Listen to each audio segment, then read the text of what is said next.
yoo xamante ni avant ba ngay doog a démarrer ñaari place yaa ngi ko amoon Sacré-Cœur su ma juumul. ak ville ak beneen boo xamante ni ville la woon. ba pare lu jaaxaloon sax ñenn ñi mooy ñetti place bi yëpp ba nga ko amee da nga doon changé nii jóge fii ci saa si pause dem beneen place lu waral loolu. au fait place bi ma njëkk a am c'était à Sacré-Cœur 2.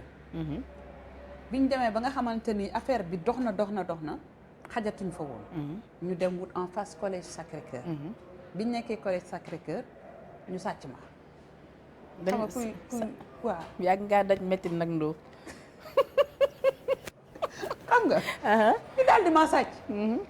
te man xam nga sama lépp ndeysaan ay jooy laa koy fajee ma jooy ko ba sama àdduna bi tukki. ma ne xam nga lan la bàyyi may guerrier affaire bi sotti ma ne ko sama bopp man dara du ko métti. ma tëj ko ndànk. ñu ñëwati sama kër def man affaire bi. sàccaat sama kër. ma ne ok léegi nag. li may def mooy que ni damay jël le recul. dugg ci yeneen i projet yoo xamante ne parce que couture c'est kii la passion la.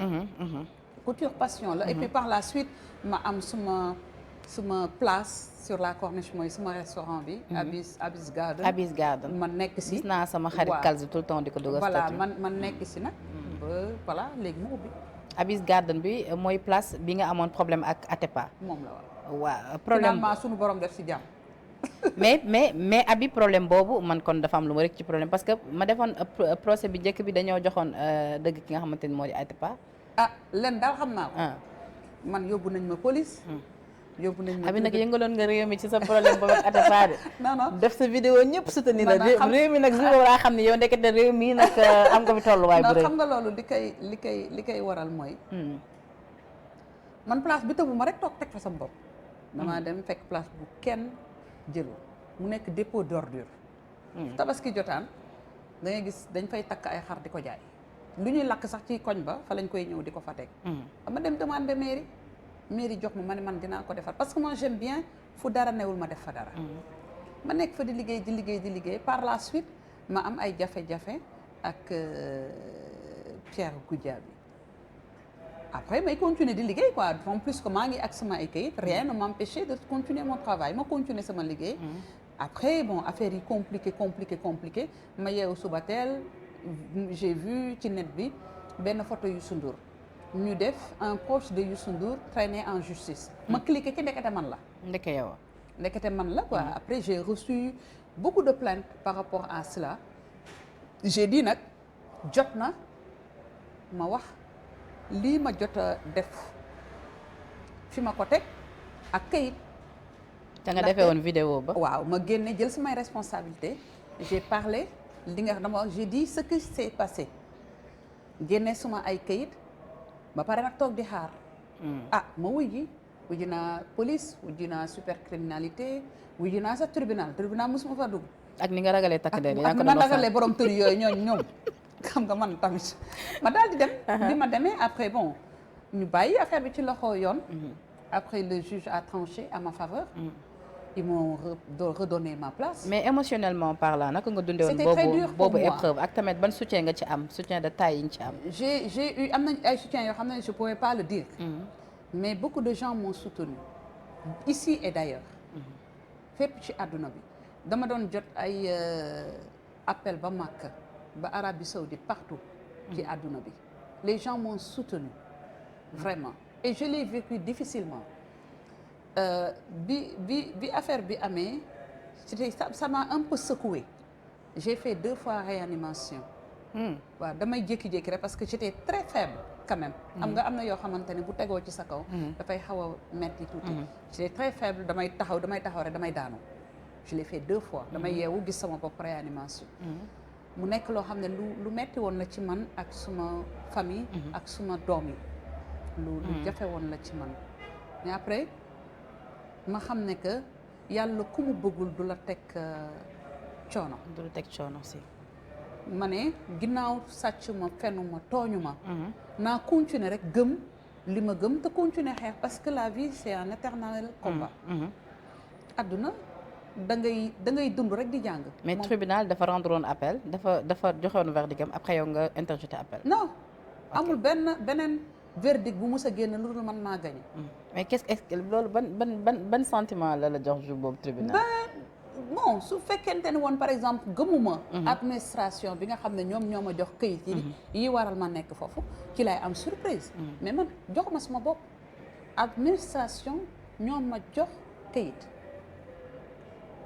mun ma defe dara lu gaye foofu daal nga def léegi sa Abyss Garden waa léegi nag Abyss Garden def la saf def li ma saf di fa woo ñëpp ñu ñëw waa defar nañ ko de man de dinaa fa ñëw man waa dafay ubbi ci fan yu néew bu soobee yàlla incha allah loolu de xanaa Sénégal set di nga ci nekk en partenariat ak ñoom ndax koy gis sa kër la ñu ñëw on a beaucoup comme espace bi dafa mag c'est 1700 mètres carrés dafa mag il y a tellement de coins yoo xamante ni vous pouvez venir et ngeen xool ko pour def des plateaux aussi mu profiter ci problème boobu di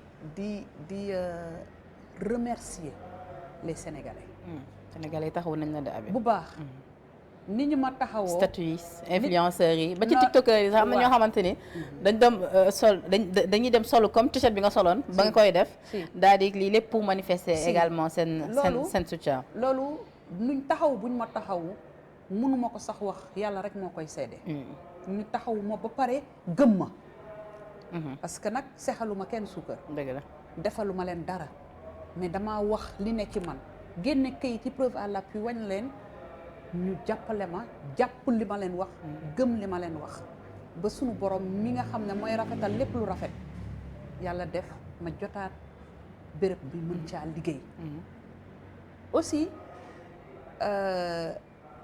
place bi bés buñ koy ubbi invité d'honneur bi mënul nekk kenn ku dul Pierre Goudiaby Atepa Pierre ngay invité li tax est-ce que dina ñëw li tax loolu leneen la mais xam nga mbir defal li la war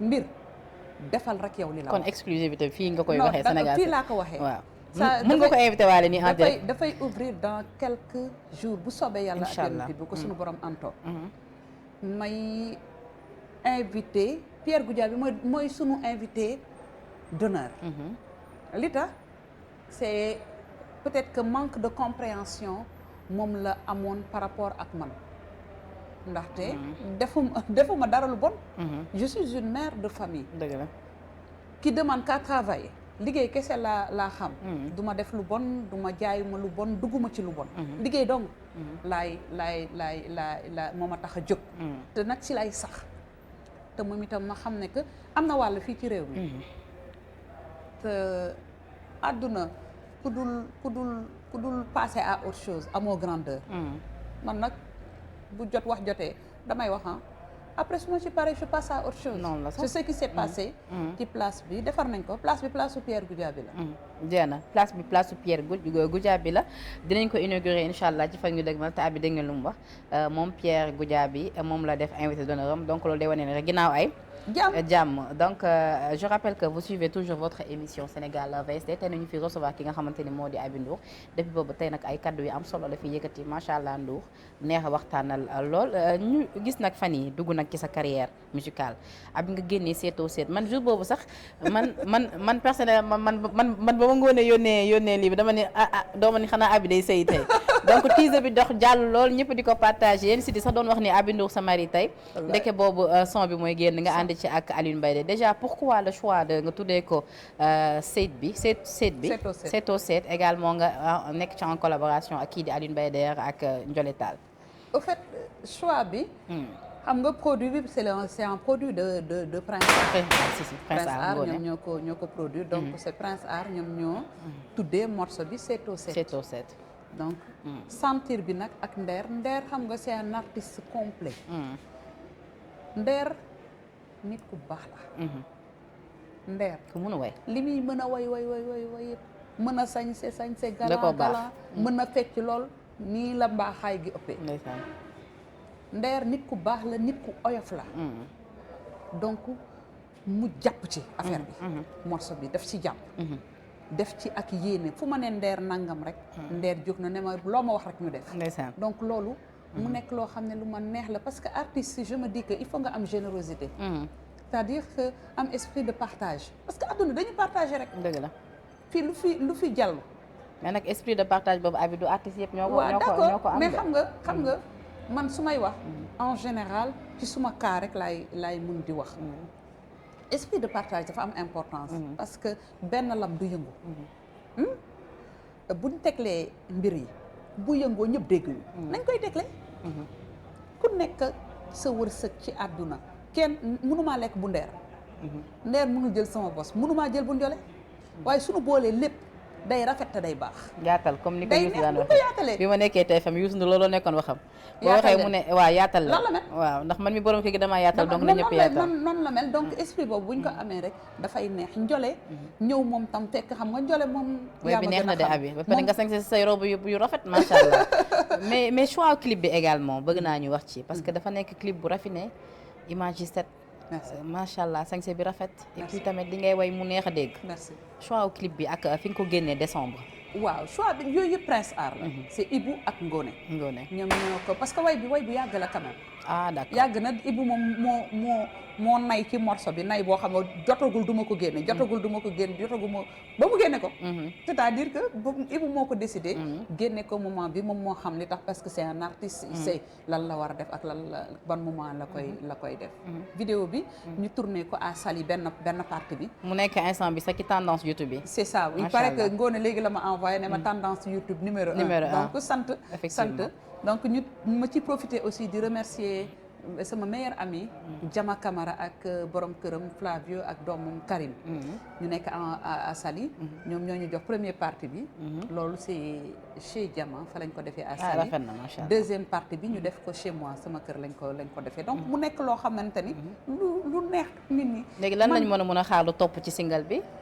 programme xam naa ci décembre bi dinañ def ay affaires yu yemamaay mais à partir bu soobee yàlla ak yonent bi mois de janvier Ibou va dérouler un programme boo xamante ni bien défini boo xam ne dinañu gis étape par étape lan mooy suivre ci morceau bi. mais nit ñi tamit ñi ngi doon laaj à ce que pourquoi Aby Ndour duy faral di jouer ay live yu bëri parce que bëri nga ay fans yoo xam dañ koy xaar ci yow. dinañ ko ay temps daawoon nga ko def suma juul mais dafa ci mel bii ni nii bii nii dina fat te rek dee na fépp kay boo ñu joxee fii sax ñu def fi mini concert. dee na ñoo fii moom Pape xam naa mu ñuy dégg mu ngi seetaan moom ak madame Ndiaye te décembre bi ñu ngi réclamer Aby Ndour fii ci Picc